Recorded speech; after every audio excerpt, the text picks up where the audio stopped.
Xitoyning Sharq Turkistondagi yig'ib olish lagerlari qamalgan Uyg'urlarning qo'yib berilishi uchun 22 davlat o'rtaq imzo qo'yib yozgan maktubga Xitoy qarshi qadam bosish orqali inkos qaytardi.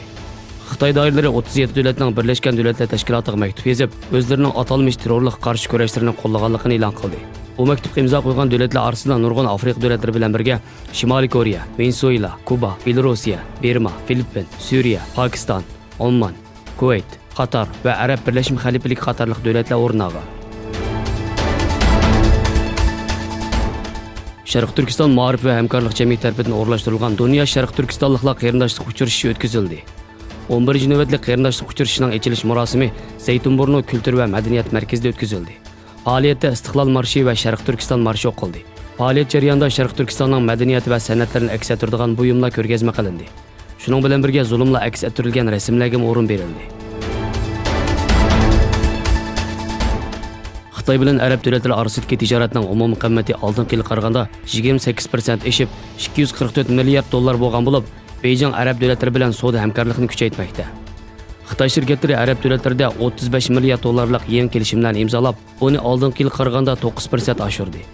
Xitoy shirkatlarining Arab davlatlariga solgan 1 milliard 200 million dollarlik bevosita mablag'i energiya, ul muassasa va ishlab chiqarish sohalariga selingan.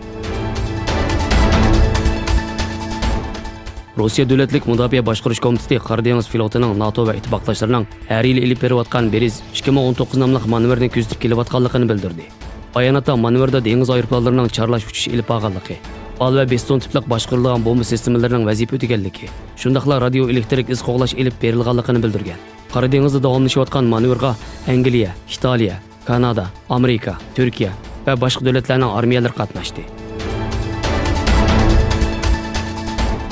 Amerika Avam palatasi Janubiy Siprus Rum hukumatiga qaratilgan qoral setish embargosini amaldan qoldirgan loyihani ma'qulladi. Amerika Kengash va Avam palatalarida ma'qullangan bu loyihada bir qism oldingi shartlar ostida Janubiy Siprusga qaratilgan qoral embargosini amaldan qoldirish tashabbus qilingan.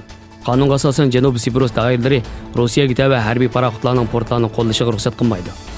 Amerikaning Janubiy Siprus qaratilgan qoral embargosini amaldan qoldirish tashabbus qilingan qonun loyihasini majlisga sungan Demokratik partiyasidan bo'lgan Kengash palata a'zosi Menendez F-35 aeroplanlarining Turkiyaga setilishini cheklash tashabbusini sungan kishi edi.